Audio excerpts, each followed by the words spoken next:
বাংলাদেশের সাবেক প্রধানমন্ত্রী শেখ হাসিনার ফাঁসির রায় ডেকেছে আজকে।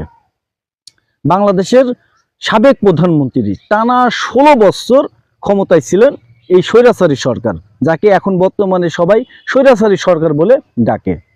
শেখ হাসিনার ফাঁসির রায় আজকে হয়েছে। এই ফাঁসির রায় শোনার পর থেকেই সাধারণ মানুষ, নেতাকর্মীরা, আওয়ামী লীগ বিরোধী যারা, তারা অনেক খুশি, অনেক খুশি। আওয়ামী লীগ বিরোধী যারা, আর আওয়ামী লীগের কর্মীরা তো একদমই অখুশি। সাধারণ মানুষও কিন্তু খুশি, কারণ যে অন্যায়টা করেছে এই অন্যায়ের বিচারটা হয়েছে। হাজার হাজার মানুষ মনে করেন যে বিনা অন্যায়ে মারা গিয়েছে।